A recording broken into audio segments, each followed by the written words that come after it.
Hey everybody, welcome to Chasing the Pack with Brian and Dusty. We're on episode 2. Hope you guys are having a great week so far. Dusty, how you doing today? Man, I'm doing awesome. How are you? Oh man, another day living the dream, buddy. We're out here. We're making it. That's right. That's right. So, what do we got on the agenda today? We had a couple of notes back and forth that we shared, and our first topic is, I believe, coaches. Is that right? It's about the coaches. What's going on this season? Get your entries in. That's right. We're going to start off talking about entries. The biggest thing in cross country, getting those entries in before the entry deadline.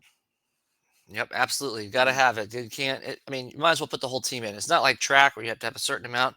Just stick them all in. Put the whole roster in that way. Something happens, you're covered. That's right. That's right. And if the event doesn't allow it, I mean, you still can have that before the entry. And entries normally close the week of, so you have time to know which athletes are coming. And we know life happens. As a timer, we all know that life happens and things may change the week of the event. And little Amy can't make it because she's got a soccer game, and you want to put Tiffany in instead. Uh, but you need to do that before the entry deadline, just because as a timer we're setting up what is equivalent to what we used to use as a small office. Not much anymore, as everybody has tablets and iPhones and everything. But if you remember back when you had a small office and had a network and had to do that, or even at your work currently where you have your IT guy set that up, we're setting that up every morning in the dark at 3:30, 4:30 in the morning. So we don't really want a bunch of coaches coming over with a bunch of changes, especially with meets like 30 to 40 teams. That could be 2 to 3 minutes a coach. That could be an hour worth of changes before the meet even starts. Oh yeah. So entry deadlines, number one thing you need to take care of, right? Oh yeah. Big time. You got to have that covered. Uh, Another thing be the week before, parent information. Oh boy. So yeah, parent information. I personally, as a meet director, I like to have a tab on my website that says parent information. Make it easy for the coaches. I email the coaches a link to that. Say, hey, forward this to your parents. Hopefully, all the coaches have an app where they can send that out, or everybody's phone numbers to text it, email, whatever. But get the information out to the parents, so that they know what's up, especially those new parents that may not know, from past years' experience of going to meets. Um, but I always put way too much information on there, and I know that, but it's okay. But if the event doesn't have like an information tab or information pamphlet like I do, then the main things they need to know: where's it at? What's the address to it? Is there a charge for parking or entry? And time schedule. What time are they going to get out of there so they can make it to go watch college football for the rest of the day? Oh yeah. Because we all want to watch college football at the end of the day, right? Oh yeah. Big time. Most most of us anyway. Most of us, true-blooded Americans. Yes, sir. That's right. That's right. Get the burgers on the grill. Probably not the cross country runners eating the burgers, but whatever. And I don't know. I used to love them. So, Yeah. but anyway, the next thing is assign. Actually, I'm gonna let you take this one. Team mom or team dad? Oh boy. Yeah, we had some great team moms and team dads when I was coaching. I think it's probably the most important part of the whole coaching aspect, as far as outside of the kids, is making sure you have a really good parent set up who can, bring bananas and waters, but also organize everybody. We had a parent tent. They had a coffee and they had all kinds of stuff. I mean, it's crucial. It's crucial to have really good parents on your side that are able to get out and help, and not just drive and do stuff like that, but also a big plus too. But to make sure they can disseminate information to other parents, because you're going to be coaching.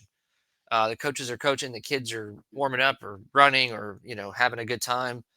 They can't answer all the questions that their parents may have, so it's crucial to have a good parent, a team parent around to do that for sure. Absolutely. And also kind of have one lined up for the next year. Like if you've had that team mom or dad for 2 to 3 years, you start looking at freshman parents and say, hey, you need to follow this parent around to see what's up with the morning of exercises for the parents. Oh yeah. Um, And for me, I always suggest, for like the timing aspect again, you know, coaches are busy coaching. They're getting the athletes ready. But if you have a parent that can assign the chips that go on their shoes with the bib numbers, or if the bibs have the chip on the back of them, there's always a roster with little Sally needs number one bib. So you make sure she gets the number one bib. So that way there's not a mistake in the results. Yep. Um, so team parent, big deal, big deal. The other thing, and this is probably more of, I don't know if it's a pet peeve, but it's just something that I've noticed it's changed. It especially changed after COVID. But before COVID, there was less and less coaches bringing water. Like I remember freshmen always had to grab the team tent and grab the water cooler out of the back of the bus or the van or whatever we took. And coaches aren't doing that anymore. And so what's happening is us meet hosts, we give water out at the finish line more like a courtesy, like congratulations, here's a little bit of water, to throw in your head, throw in your neck, in your face, or gulp it down real fast just as a quick cool down.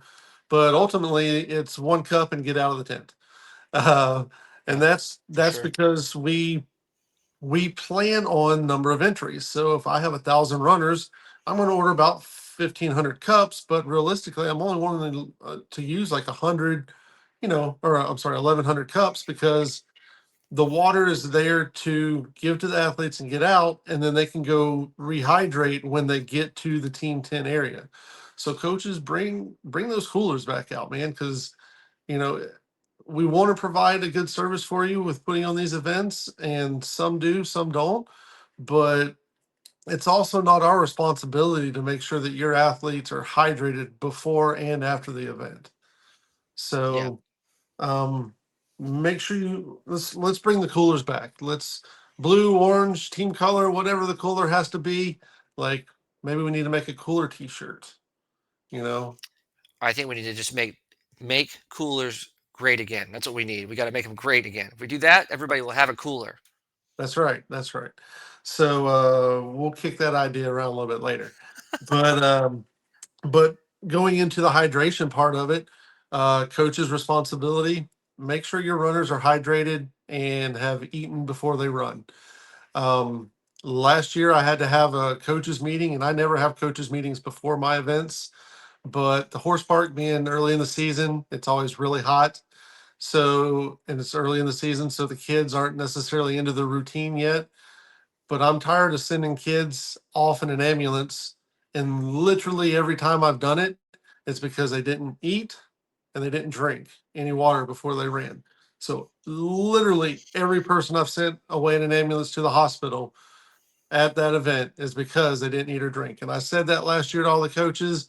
I said, if they have not done that, please do not put them on the starting line. Last year was the first year, probably in 6 years, that I did not have a single athlete leave in an ambulance. Um, Wow. we did have one kid go down right before the finish, which that happens. We get that. Like kids are pushing themselves. So I get it.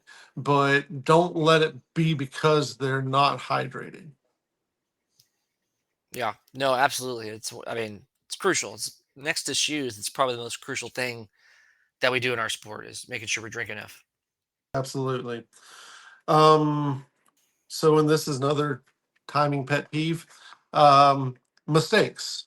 So mistakes happen in various ways with results. Sometimes a parent, an athlete, a coach will put the wrong chip on their foot. Sometimes the chip won't read because it went over the mat perfectly too high in the air and didn't read. And then we have a front view camera that covers the bib, but there's a lot of athletes now that are doing this at the finish line to click that stopwatch to make sure they get their splits and times. If they could just wait till they get 10 feet past the finish line, hit that watch, then we make sure we get their bib number. And if we do that, then normally we have all the results in there. But occasionally an athlete will be missed. If that's the case, some timers like to have that information before the end of the race. Some of them just need to have the information before the end of the event. Me personally, as a timer, I didn't mind coaches coming up and especially just if they could just write it down. Sally Mayfield, 11th grade. She was about 17 minutes and 50 seconds. She was wearing bib number 1 and a blue jersey. Just the description to get us to the right spot. And then we could find them, get them in the results. The no is don't wait till the timer has everything packed up and is about to get in their car, or email them 3 hours later when you've looked at the results finally, when you've got back in your van or bus and started to head home and say, oh, so and so's missing. Because when we leave those events, because of the way technology is nowadays, we've already emailed all the resources out to the different places to have the results online, whether it be on the Timers website, Direct Athletics, Smile Split, athletic.net, like all the resources out there, they've already been sent out. So if we then have to go home, open the laptop, find the athlete, resend it to everybody, that's a pain. Like nobody wants to do that. That's a pain, and it can be taken care of before you leave the event, before the timer leaves the event. Yeah, no, it's definitely something that I mean, we've had different issues with different results. It's something you got to try and get taken care of as soon as possible. You know, you don't want to necessarily run over to the timer exactly then in the middle of the event sometimes, but just, I mean, got to get it done as soon as possible. Make sure the results are right. I mean, I've seen a couple of state meets where there was an issue with the results and it had nothing to do with the timer. It was just the way it went. And, you know, it's hard to fix that after you've handed out state medals. So it's something you got to do.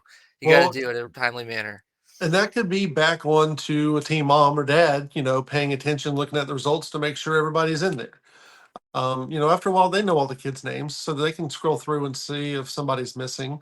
And back to that point, at the state meet, I actually timed the state meet where a girl, the coach wasn't paying attention, and we were using 2 chips, so 1 chip on each foot, and they had one number chip on one foot and another number chip on the Oh other dear. foot.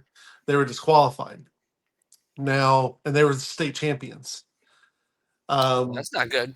no, it was either state champions or state runners up, but the other team that was behind them graciously did not accept the award and still gave them the award, even though they were disqualified, which was pretty awesome. Very well known school, and very good coach. So uh, a lot of good came from that out of a bad situation.